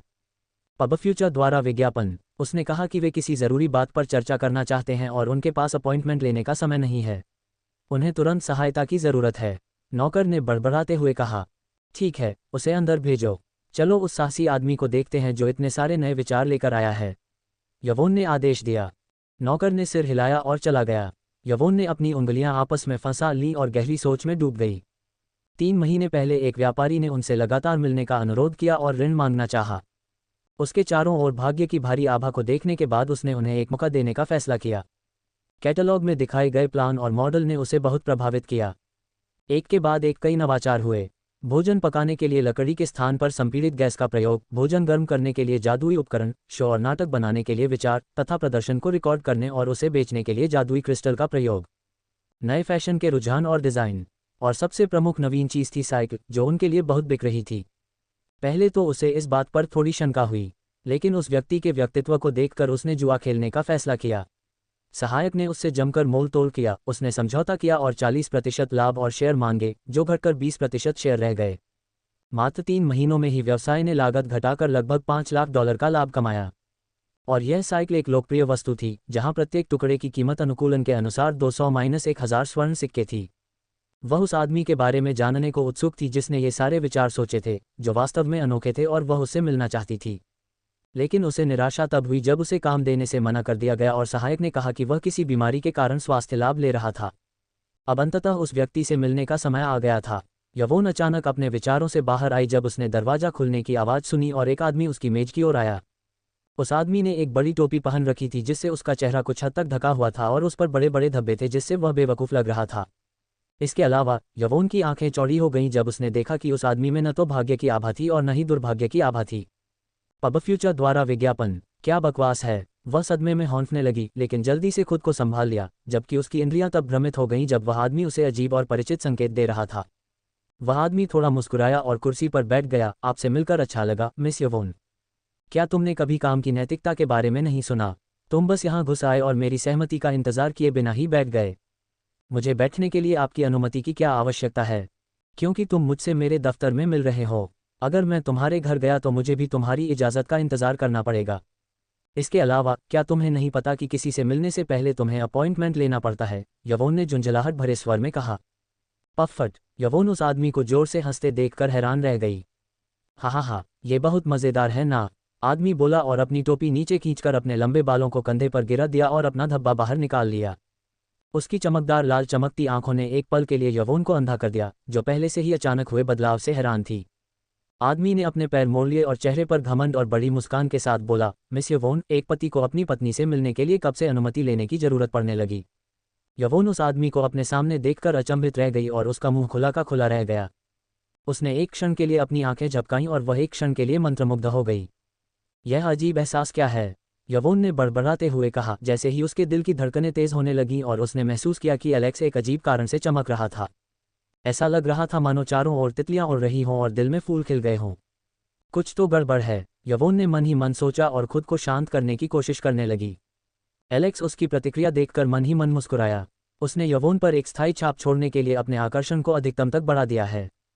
मुझे ये सब बंद कर देना चाहिए, अन्यथा अगर उसे पता चल गया कि मैंने उस पर जादू कर दिया है तो मैं मुसीबत में पड़ जाऊंगा। क्या मिस यवोन मेरी खूबसूरती पर मोहित हो गई हैं? यवोन अचानक अपने विचारों से बाहर आए और उसने एलेक्स को घूर कर देखा। कोई बात नहीं मिस यवोन, आप अपने खूबसूरत पति को देखकर खुश हो सकती हैं, क्योंकि मैं पूरी तरह से आपकी हूँ। एलेक्स मुस्कुराया।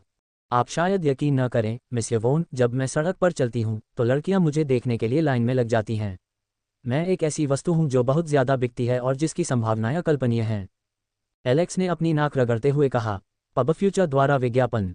संपर्क टॉस साइट मैप दान करें मेनू दिखाओ। उपन्यास ऑनलाइन पूरा पढ़ें। उपन्यास बिन। उपन्यास मूर्ख भगवान का विवाह 5 सुंदर देवियों से हुआ 238 अध्याय 238। गुणाप्रिय पाठकों, अधिक अध्यायों के अनुवाद में हमारी टीम की सहायता के लिए यहाँ दान करें। URL। मूर्ख भगवान का विवाह 5 सुंदर देवियों से हुआ 238 C 238।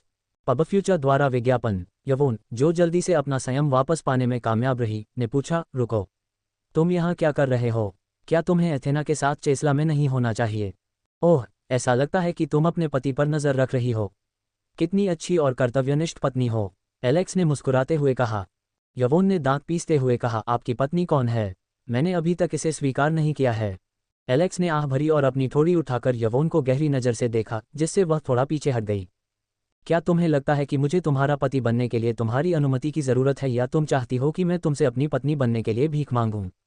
तुम अपने आप को ज़्यादा आंक रही हो। तुम घिनौने बेवकूफ़ हो। मैं ही थी जिसने सारा बोझ उठाया और तुम्हारी सारी गंदगी साफ की। मैंने सभी चीज़ों का ख्याल रखा और भेड़ियों से सभी की रक्षा की। यवोन बोली। तुमने ऐसा क्यों किया? मैंने तुम्हें ऐसा करने के लिए नहीं कहा था। एलेक्स मुस्कुराया। मैं एलेक्स को बेशर्म देखकर यवोन दंग रह गई। इस आदमी में तो ज़रा भी शिष्टाचार नहीं था। मैं तुम्हें कारण बताता हूँ। तुमने ऐसा इसलिए किया क्योंकि तुम्हें लगा कि यह तुम्हारा कर्तव्य है। खुद को धोखा देने की कोई ज़रूरत नहीं है। मैं जानता हूँ कि तुम मेरे परिवार का हिस्सा बनना चाहते थे, लेकिन तुम्हारा अभिमान इस तथ्य को स्वीकार नहीं करना चाहता था। चिंता मत करो, अगर एक दिन ऐसा आएगा जब तुम पर हमला होगा तो मैं ढाल की भूमिका भी निभाऊंगा। मैं जानता हूँ कि इस समय भी तुम्हारा दिल मेरे लिए ज़ोरों से धड़क रहा है। बस इसे स्वीकार कर लो। तुम गलत हो। मुझे तुम दयनीय लगे और मुझे तुम पर दया आ गई। यवोन ने एलेक्स को घूरते हुए कहा। ये बंदा क्या कह रहा है? मेरा दिल उसके लिए धड़क रहा है, क्या मजाक है? लेकिन उसे देखकर मेरा दिल तेजी से धड़क रहा है और वो अच्छा दिख रहा है। मैंने नहीं सोचा था कि ये बेवकूफ़ मोटा आदमी ऐसा निकलेगा। नहीं, मैं क्या सोच रहा हूँ? ये घृणित आदमी मुझे भ्रमित कर रहा है। एलेक्स यवोन के विवादित विचारों को देखकर मुस्कुराया। हे, बेटी, तुम जल्द ही मेरी मुट्ठी में होगी। ठीक है यवोन, हम अभी यह मजाक बंद करेंगे और व्यापार पर चर्चा करेंगे। जब ये काम करने की बात आती है तो आपको बहुत पेशेवर होना चाहिए। हमें निजी और व्यावसायिक मामलों को दूसरों के साथ नहीं मिलाना चाहिए। यवोन के शब्द उसके गले में अटक गए और उसने क्षमायाचना भरी नज़र से अपना सिर हिलाया। हाँ, क्या ये सब उसी ने शुरू नहीं किया था? पब फ्यूचर द्वारा विज्ञापन। एलेक्स ने पूछा, मुझे और अधिक धन चाहिए। अधिक धनराशि के लिए आपको पहले प्रस्ताव रखना होगा। एलेक्स ने सिर हिलाकर समझाया। वह सस्ती और किफ़ायती साइकिलें बनाना चाहते थे जिनका उपयोग आम लोग भी कर सकें। रईसों ने दिखावे के लिए महंगी सामग्री का इस्तेमाल किया और उन्हें रत्नों से सजाया। दूसरी ओर वह गरीब लोगों के लिए लकड़ी का इस्तेमाल करके चीज़ें बना सकता था ताकि लागत कम आए। साइकिल आम लोगों के लिए अधिक उपयोगी थी जिन्हें लंबी दूरी पैदल तय करनी पड़ती थी, न कि उन कुलीन लोगों के लिए जो गाड़ी का उपयोग कर सकते थे। चून की प्रोडिजियस का अधिकांश कार्य डेविड द्वारा संभाला जाता था, जो उस समय कैपिटल में था, जबकि एलेक्स नेवन में था, इसलिए लंबी दूरी के कारण संचार ठीक से नहीं चल रहा था। लेकिन अब चूंकि वह यहाँ है तो उसके लिए चीज़ों का विस्तार करने का समय आ गया है। तो एक कार्यशाला के बजाय आप एक पूरी फैक्ट्री बनाना चाहते थे, यवोन ने अनुमान लगाया। रेस्तरां अद्वल्डली गवर्नमेंट के बारे में क्या ख्याल है? इमारत का ढांचा धीरे धीरे बन रहा है। मैं सारा पैसा वहां खर्च नहीं करना चाहता था और मैं इसे बनाने के लिए केवल अन्य व्यवसायों से होने वाले लाभ का उपयोग करूंगा। यह एक दूर की कोढ़ी जैसा विचार है। हमें नए नए शेफ और कई अन्य चीज़ों की ज़रूरत है। एलेक्स ने बड़बड़ाते हुए कहा। उसे एक अच्छा प्रतिभाशाली शेफ ढूंढना था। महान खनिक, महान शेफ। एलेक्स को ये भी नहीं पता था कि आगे क्या हो सकता है। उसे डर था कि शायद कोई महान सफाईकर्मी भी वहां छिपा हो जो झाड़ू से दुश्मनों को खत्म कर देगा। मैं दर्जी की दुकान के बारे में पूछना चाहती थी। कपड़ों के बारे में बात करते हुए यवोन की आंखें चमक उठीं। मैं चाहता हूं कि प्रोडिजियस को डिज़ाइन किए गए कपड़ों का एक्सक्लूसिव अधिकार मिले और आपको सिर्फ 10% मिलेगा। इससे ज़्यादा कुछ नहीं, एलेक्स ने बड़बड़ाया। क्या? यवोन ने दांत पीसते हुए कहा, मत भूलो कि तुम्हारा व्यवसाय हमारे ऋणों से बना है। मुझे कपड़े की दुकान खोलने के लिए आपके पैसे की भी ज़रूरत नहीं है।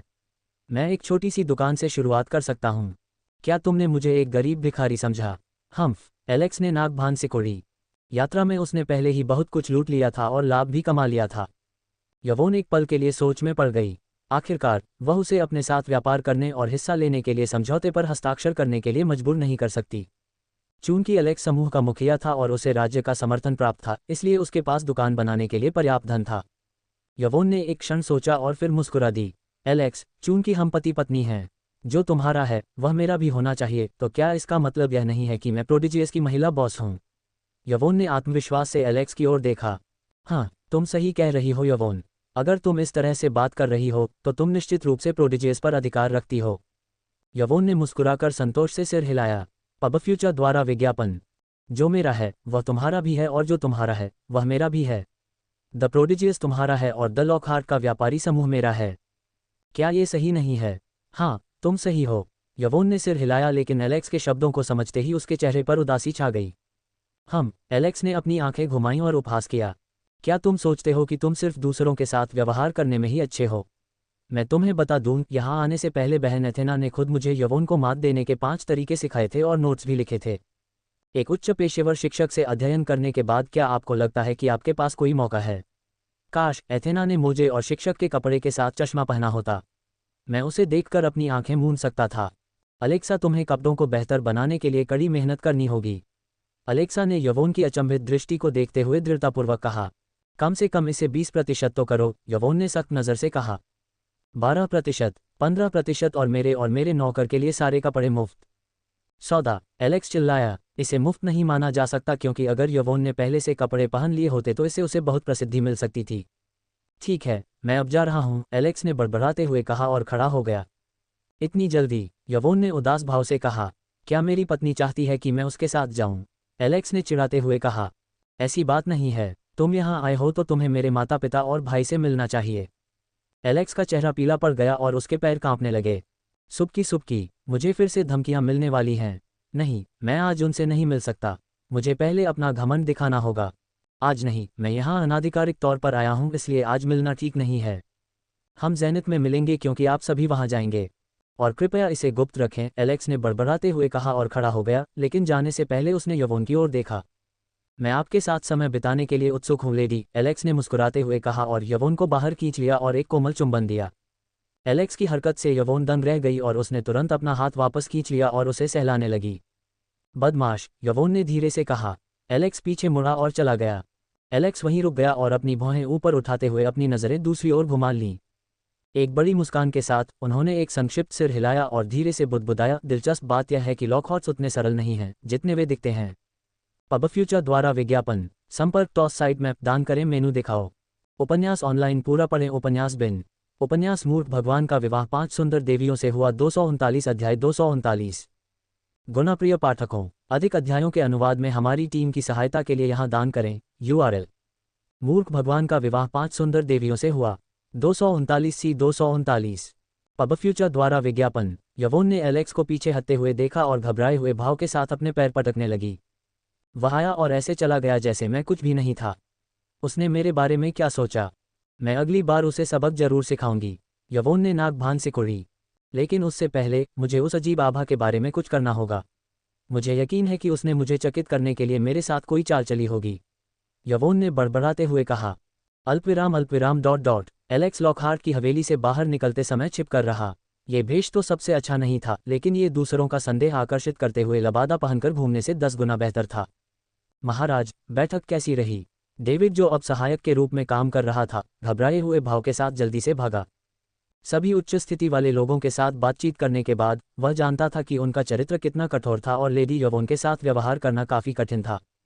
उसके साथ खिलवाड़ करना आसान नहीं था और इसके अलावा बिना किसी पूर्व सूचना के यहाँ आना उन्हें नीची नज़र से देखने के समान था। कुछ लोगों को अपॉइंटमेंट पाने के लिए कई दिन या महीनों तक इंतजार करना पड़ता है। यह आमतौर पर दूसरे पक्ष की योग्यता और प्रस्ताव पर निर्भर करता है। बिना किसी पूर्व सूचना के यहाँ आने का उनका साहस केवल राजा एलेक्स के कारण था। एलेक्स मुस्कुराया और पूछा, आपको क्या लगता है ये कैसा रहा? तुम्हारी मुस्कुराहट से लग रहा था कि सब ठीक चल रहा है। वह मुझसे कैसे मुकाबला कर सकती है? मेरे उग्र प्रस्ताव के सामने वह कुछ भी नहीं बोल पाए।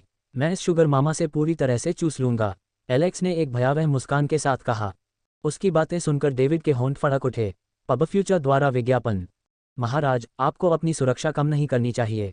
लेडी यवोन कभी भी पलटवार कर सकती है और यह मत भूलिए कि वह आपकी पत्नी है। अगर वह पत्नी कार्ड खेलती है और दूसरों के साथ मिलकर टीम बनाती है तो आप मुश्किल में पड़ जाएंगे, डेविड ने सहानुभूति के साथ कहा। एलेक्स का चेहरा सख्त हो गया और वह डेविड को घूरने लगा। यह आदमी, मुझे इसके बारे में पहले से ही पता था, लेकिन किसी और के मुंह से यह बात सुनना मुझे बुरा लग रहा है। जो भी हो, मैं उसे माफ कर दूंगी, आखिरकार मेरा दिल बड़ा है। डेविड, तुम हाल ही में कड़ी मेहनत कर रहे हो, मुझे लगता है कि तुम्हें पदोन्नति मिलनी चाहिए, एलेक्स ने बुदबुदाया और डेविड को थपथपाया और गाड़ी में घुस गया। उसने यवोन से जाने के बारे में झूठ बोला। वह यवोन से मिलने के लिए चुपके से घूमेगा और उसके चेहरे पर घबराहट देखकर आनंद लेगा। यवोन अपने परिवार के साथ जेनिथ आएगी। वह वहां उनसे मिलेंगे। समारोह 3 दिनों तक चलेगा और वह कल ही सब कुछ निपटा कर चले जाएंगे। एथेना उसके साथ जाने के लिए तैयार थी और अनाथालय ने पहले से ही कुछ कर्मचारियों को काम पर रखा था और एथेना के अनुरोध के बाद चर्च के सदस्यों ने भी मदद के लिए हाथ बढ़ाया था। उसका अगला पड़ाव जेनिथ था। ये देखने का समय था कि भविष्य में उसके लिए क्या रखा है। दूसरा चरण जल्द ही शुरू होने वाला था, लेकिन उससे पहले उसे कम से कम कार्यशाला का दौरा करना चाहिए और उत्पादन सुविधा को देखना चाहिए। जैसे ही एलेक्स वहां से निकला, महल के दूर कोने में एक आदमी खिड़की से झांकता हुआ खड़ा था। प्रिय, तुम इस तरह क्यों मुस्कुरा रहे हो? कुछ नहीं एलिशा, ये तो बस एक चोर था जो आया था और चुपचाप चला गया। एलिशा ने चौंक कर अपना मुंह खोला और अपने पति की ओर देखा। एक चोर? क्या ये किसी को नुकसान पहुंचाने के लिए यहाँ आया है? नहीं, वह हमारी बेटी से मिलने आया था। वह यवोन से मिला है और उसके लिए जाल बिछा रहा है।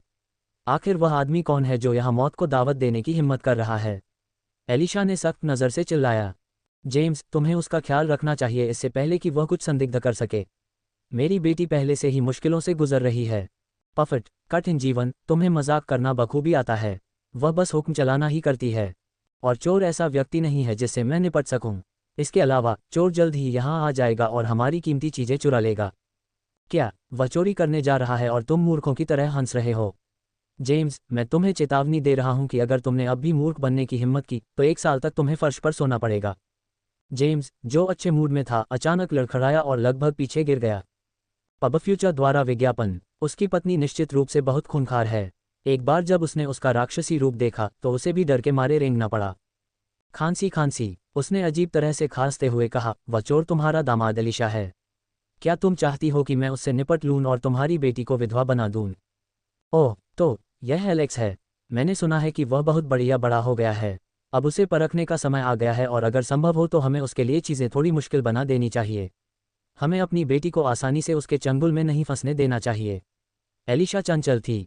बेटा, तुम्हारा भविष्य मुश्किल होने वाला है, लेकिन तुम्हें धीरज रखना होगा। हम दोनों के पीड़ित होने के बाद भी यह आदमी तुम्हारा साथ देता है। अल्पविराम डॉट। अद्भुत कार्यशाला। नेवन से प्राप्त ऋण और वित्तपोषण से लॉक सिटी में एक छोटी कार्यशाला स्थापित की गई। दुकान थोड़ी छोटी थी, जिसमें 6000 वर्ग मीटर का एक बड़ा हॉल था जो मुख्य असेंबली रूम था, तथा अन्य छोटे कमरे थे जहां लोग अन्य भागों को बनाते थे। वर्तमान में इसमें 38 श्रमिक कार्यरत थे और प्रत्येक को 500 चांदी के सिक्के प्रति माह वेतन मिलता था। लॉक सिटी में जमीन की कीमत काफ़ी अधिक थी और एलेक्स छोटे पैमाने से शुरुआत करना चाहता था तथा बिक्री को सीमित रखना चाहता था ताकि उत्पादों के प्रति आकर्षण जल्दी कम न हो जाए। जैसे ही एलेक्स अंदर आया, कर्मचारियों ने उसका स्वागत किया। एलेक्स ने हाथ मिलाने के लिए हाथ ऊपर उठाए, लेकिन वे लोग थोड़ा पीछे हट गए और धीरे से बोले, सर, मेरे हाथ गंदे हैं। कोई बात नहीं, मेरे हाथ भी गंदे रहते थे। यह मेरे लिए सम्मान की बात है कि आप सभी ने यहाँ काम करने का मेरा प्रस्ताव स्वीकार किया। उस आदमी का व्यवहार देखकर कर्मचारी थोड़े आश्चर्यचकित हुए। वह आदमी भले ही सज्जन दिख रहा था, लेकिन उसने उनसे हाथ मिलाने में कोई संकोच नहीं किया। मुझे उम्मीद है कि आप सभी को ये जगह उपयुक्त लगेगी। मैं इसका दायरा बढ़ाने के बारे में सोच रहा हूं क्योंकि हम पहले से ही स्थापित हैं। वर्तमान में कार्यशाला 3 दिनों में एक साइकिल का उत्पादन कर सकती है। एलेक्स प्रतिदिन एक साइकिल का उत्पादन करने के लिए गति बढ़ाना चाहता था, लेकिन अनुकूलन और खरीद के लिए समय की आवश्यकता थी। इसलिए एलेक्स को अपने अधीन कुछ दुकानें खोलने की जरूरत है। एलेक्स और डेविड ने शीर्ष पर उनके लिए बनाए गए व्यक्तिगत मुकाबले में प्रवेश किया। डेविड, हमें जल्द ही सिलाई कढ़ाई का व्यवसाय शुरू करना होगा। साइकिल अच्छी है, लेकिन कपड़ों की दुकान इससे बेहतर काम करेगी और सीमित खरीद के विपरीत एक कुलीन घराना अपनी इच्छा के अनुसार 50 से 100 कपड़े खरीद सकता है। हमें घमंडी और अहंकारी कारीगरों को काम पर रखने की ज़रूरत नहीं है जो अपना घमंड दिखाते हैं। निम्न वर्ग के लोगों की तलाश करें जो थोड़े अलग हो सकते हैं लेकिन उन्हें सिलाई और कढ़ाई का शौक है। मैंने पहले से ही महिलाओं का एक समूह चुना है जो कढ़ाई में काफ़ी कुशल हैं। इसके अलावा लियोनहार्ट से आधे दर्जी बुलाएं। एलेक्स ने आदेश दिया। हाँ महाराज, हमें अब तेजी से आगे बढ़ना होगा। जल्द ही आपके पास आपकी सहायता करने के लिए एक मजबूत स्वतंत्र वित्तीय संगठन होगा। डेविड ने बड़बड़ाते हुए कहा, हमें जल्द से जल्द अपने पैरों पर खड़े होने की ज़रूरत है। चूंकि मैं यहाँ हूँ इसलिए मैं जल्दी से जल्दी सब कुछ शुरू करना चाहूँगा। अब बताओ, क्या तुमने वो सारी सामग्री तैयार कर ली है जो मैंने मांगी थी? एलेक्स ने पूछा। पब फ्यूचर द्वारा विज्ञापन, संपर्क टॉस साइट मैप, दान करें, मेनू दिखाओ। उपन्यास ऑनलाइन पूरा पढ़ें। उपन्यास बिन। उपन्यास मूर्ख भगवान का विवाह 5 सुंदर देवियों से हुआ 240 अध्याय 240। गुणप्रिय पाठकों, अधिक अध्यायों के अनुवाद में हमारी टीम की सहायता के लिए यहाँ दान करें। URL: मूर्ख भगवान का विवाह 5 सुंदर देवियों से हुआ 240 C 240। पब फ्यूचर द्वारा विज्ञापन। डेविड ने कहा, सामग्री ढूंढना थोड़ा मुश्किल था लेकिन मैंने सूची में दी गई लगभग सभी चीज़ें खरीद ली हैं। ये कहाँ है? एलेक्स ने अपनी उत्तेजना को रोक न पाते हुए पूछा। ये सब तहखाने में है, मुझे जल्दी से वहाँ ले चलो। एलेक्स ने बुदबुदाया और डेविड के पीछे तहखाने की ओर चला गया। जैसे ही एलेक्स ने तहखाने का दरवाजा खोला, एक तीखी गंध ने उसे चौंका दिया, लेकिन उसने इसे अनदेखा कर दिया और बैगों की बोरी को घूरता रहा। उसके अंदर छिपा विज्ञान का छात्र जाग उठा और बाहर आने को उत्सुक हो उठा। उधर जिप्सम के रत्नों के भाव थे, जबकि छोटे पाउडर की 2 बोरियों से दुर्गंध आ रही थी। एलेक्स की आंखें चमक उठीं और उसने पूछा कि शोरा कहाँ है? वहाँ, डेविड ने संकेत दिया और उसे कोने में ले गया। एलेक्स ने शोरा के टुकड़े देखे जो चूना पत्थर की गुफाओं से निकाले गए थे। एलेक्स ने बुदबुदाते हुए कहा, आखिरकार मैं चीज़ों में क्रांति ला सकता हूँ। महाराज, आप क्या करने जा रहे हैं? डेविड ने उत्सुकता से पूछा। मैं आतिशबाजी बनाऊंगा। आतिशबाजी? यह क्या है? कोई बात नहीं, क्या तुम मुझे 1 मिनट दे सकते हो? एलेक्स ने डेविड को दूर धकेलते हुए पूछा। एलेक्स अपने सामने रखी चीज़ों को घूर रहा था। यहाँ मौजूद सभी चीज़ें बारूद बनाने में इस्तेमाल होने वाली सामग्री थीं। चारकोल या सॉफ्टवुड को ढूंढना काफ़ी आसान था, लेकिन सल्फर और पोटेशियम नाइट्रेट का पता लगाना उनके लिए काफ़ी मुश्किल था। उस समय न तो कोई आवर्त सारणी थी और न ही लोगों ने तत्वों को नोट किया था। रसायन विज्ञान अभी भी अपने मूल चरण में था। यद्यपि वह उनकी संपत्तियों को जानता था और जानता था कि उन्हें कहाँ खोजना है, एलेक्स के पास नेवान में कोई मजबूत संपर्क नहीं था और वह ये भी नहीं जानता था कि उनके लिए उपयुक्त भूभाग कहाँ मिलेगा। जब डेविड ने एक संबंध बनाया और एक नेटवर्क बनाया तथा एलेक्स को सभी प्रकार की जानकारी दी, तब एलेक्स अंततः चीज़ों का अनुमान लगाने में सक्षम हो गया। पब फ्यूचर द्वारा विज्ञापन। सल्फर दक्षिणी भाग से प्राप्त किया गया था, जहां कई छोटे छोटे निष्क्रिय ज्वालामुखी थे, जबकि शोरा चूना पत्थर से निकला अपशिष्ट पदार्थ था। एलेक्स सामान खरीदने के लिए श्रमिकों से बातचीत करने में सक्षम था। उसे चीज़ों को निकालने के लिए एक संयंत्र बनाने की जरूरत थी, अन्यथा ये लंबे समय तक नहीं चलने वाला था। इन चीज़ों से वह बारूद और विस्फोटक का आविष्कार कर सका। बारूद का फॉर्मूला याद रखना काफ़ी आसान था क्योंकि इसमें 75% पोटेशियम नाइट्रेट, 15% सॉफ्टवुड चारकोल और 10% सल्फर होता है, लेकिन ये कहना जितना आसान है, करना उतना आसान नहीं है। एलेक्स ने बंदूकें और राइफलों का आविष्कार करने के बारे में सोचा था, लेकिन उन्हें उनकी कार्यप्रणाली या संरचना का हल्का सा भी अंदाजा नहीं था। हालांकि वह और एवा दोनों अपने पिछले जन्म में इंजीनियर थे, लेकिन इसका मतलब यह नहीं है कि वे सर्वशक्तिमान थे। वह एक सिविल इंजीनियर था जबकि एवा एक केमिकल इंजीनियर थी। अगर कैथरीन वास्तव में एवा थी और अपने पिछले जीवन को याद कर सकती थी, तो यह उसके लिए बहुत मददगार होगा क्योंकि दुनिया विज्ञान के मामले में काफ़ी पिछड़ी हुई है। फिर भी बारूद का आविष्कार करना ही काफ़ी था। वह नहीं चाहता कि सभी तरह की आधुनिक मशीनें यहाँ दिखाई दें, न ही वह इंजन या अन्य चीज़ें चाहता है जो धुआं छोड़ती हों। मानव के लालच की कोई सीमा नहीं है और उसकी पिछली दुनिया की तरह ये दुनिया भी प्रदूषण से नष्ट हो सकती है यदि बहुत अधिक यांत्रिक चीज़ें आ जाएं। लेकिन उसे इतनी दूर तक सोचने की जरूरत नहीं थी क्योंकि वह उन चीज़ों को सपने में भी नहीं बना सकता था। एलेक्स ने ध्यान से उस चीज़ का मूल्यांकन किया। उसे एक भरोसेमंद कीमियागर खोजने की ज़रूरत है। यदि कीमियागर थोड़ा बेईमान भी हो तो भी कोई बात नहीं, क्योंकि दासों का हमेशा स्वागत है। एलेक्स उस स्थान से बाहर निकला और उसने उस स्थान का निरीक्षण करने तथा श्रमिकों के साथ कुछ समय बिताने का निर्णय लिया, लेकिन वह अचानक अपनी जगह पर ही जम गया। एंगस, एलेक्स ने बड़बड़ाया। एलेक्स एंगस की नब्ज़ को महसूस कर सकता था। वह हाल ही में बहुत बुरी हालत में था और बुरे सपने और थकावट के कारण मरने के कगार पर था, लेकिन एलेक्स को अचानक लगा कि वह थोड़ा ठीक हो गया है। एलेक्स सभी चीजें तो नहीं देख सकता था, लेकिन उसे आसपास की चीजों का हल्का सा संकेत मिल सकता था। कुछ बुरा होने वाला है, मुझे ज़ेनिथ तक पहुंचना है। एलेक्स ने भौहें सिकुड़ी और एक भी पल बर्बाद किए बिना बाहर निकल गया। उन्होंने जाने से पहले यवोन को एक पत्र लिखने का निर्णय लिया और डेविड को उसे देने के लिए कहा। अल्पविराम डॉट। एक अंधेरी जेल की कोठरी में दरवाज़ा खुला था और एक उग्र चेहरे वाला आदमी अंदर आया। वह उस आदमी को घूरता रहा जो हड्डियों की बोरी में तब्दील हो चुका था। उसने अपना एक हाथ खो दिया था, उसका चेहरा थका हुआ था और ऐसा लग रहा था जैसे वह बहुत बूढ़ा हो गया हो। कितना दयनीय, आदमी ने एंगस को घूरते हुए कहा। पबफ्यूचर द्वारा विज्ञापन। मैंने तुम्हें शक्ति और संसाधन दिए, लेकिन अंत में तुम्हें यह मिला। टस्क। एंगस ने अपनी आंखें खोलीं और उस बड़े तगड़े आदमी को घूरने लगा। उसने अपनी थोड़ी उठाई और तिरस्कार से बोला, भौंकने और बकवास करने की कोई ज़रूरत नहीं है। मुझे बताओ कि तुम यहाँ क्यों आए हो और तुम क्या चाहते हो। आप अभी भी पहले की तरह तेज हैं। चूंकि तुम पहले से ही मर रहे हो, तो तुम मेरे लिए एक काम क्यों नहीं निपटा देते। इस प्रक्रिया में आप अपना बदला भी ले सकते हैं। एंगस की बेजान आंखें अचानक चमक उठीं और उसके दिल की धड़कनें तेज हो गईं। अगर तुम चाहते हो कि मैं उस एलेक्स को मार डालूं तो सपने देखो। मैं आपको बता दूं कि वह छोटा सा आदमी एक राक्षस है। केवल वे लोग ही उसकी भयावहता को जानते हैं जिनका उससे आमना सामना हुआ था। उस भयानक हमले का भयानक दृश्य और दुर्स्वप्न उसके दिल में गहराई से अंकित हो गया था और वह अक्सर उस भयानक दृश्य के बारे में सपने देखा करता था। मैं उसे नहीं बल्कि उसकी पत्नी को मारना चाहता हूँ, आदमी ने बड़बड़ाते हुए कहा। मैं चाहता हूँ कि वह बेवकूफ़ लड़की किसी भी हालत में मर जाए। एंगस ने एक क्षण विचार किया और पूछा, मुझ में चलने की भी शक्ति नहीं है और मैं अपने पैरों पर ठोकर खा सकता हूँ, तो मैं कैसे लड़ सकता हूँ। आप एक हत्यारे को किराए पर क्यों नहीं रखते। हत्या करना थोड़ा जोखिम भरा है। अगर कुछ गलत हो गया और हत्यारे का पता चल गया तो मैं खतरे में पड़ जाऊंगा, आदमी ने बड़बड़ाते हुए कहा। इसके अलावा मैं एक पावरहाउस भेज सकता हूं क्योंकि यह अवांछित ध्यान आकर्षित कर सकता है। मैं ऐसी बेकार लड़की के लिए अब तक जो कुछ भी बनाया है उसे खोने का जोखिम नहीं उठाना चाहता। ओह, चूंकि मैं मर रहा हूं इसलिए तुम मुझे बलि का बकरा बनाना चाहते हो। हा, तुम कितने क्रूर कमीने हो, एंगस बुदबुदाया।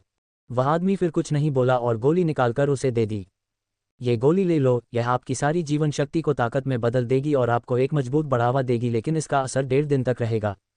मैं अपने लोगों से कहूंगा कि वे सतर्क रहें और आपको स्थिति से अवगत कराएं। वह आदमी बुदबुदाया और जेल से बाहर चला गया। सुरक्षाकर्मियों के एक समूह ने उन्हें सलामी दी और जाने दिया। आदमी ने उन्हें घूरते हुए पूछा, क्या तुमने गार्डों का ख्याल रखा। हाँ सर, हमने उन्हें गिरा दिया है, लेकिन हम इसे जारी नहीं रख सकते। हमें जल्दी से यहाँ से निकल जाना चाहिए, नहीं तो हम संदेह के घेरे में आ जाएंगे। चलो चलें, उस मूर्ख को बाहर निकालो। उस पर कड़ी नज़र रखो, अगर वह कुछ अजीब करने की कोशिश करे या भागने की हिम्मत करे तो उसे मार डालो और उससे छुटकारा पाओ। कोशिश करो कि पीछे कोई निशान न छोड़े, आदमी ने आदेश दिया और चला गया। उसने बेहोश पड़े जेल प्रहरियों को घूरा और वार्डन की ओर सिर हिलाया, जो अलग भाव से चुपचाप ये दृश्य देख रहा था। जैसे ही वह आदमी बाहर चला गया, उसकी आंखें खतरनाक रूप से चमक उठीं। तुम्हारी मौत के साथ मैं आखिरकार उस तलवार को नियंत्रित कर सकता हूँ। पबफ्यूचर द्वारा विज्ञापन। संपर्क टॉस साइट मैप दान करें नहीं है। रिया के शब्द उनके कानों में गूंजने के बाद वहां सन्नाटा छा गया। पबफ्यूचर द्वारा विज्ञापन। संपर्क टॉस साइट मैप दान करें।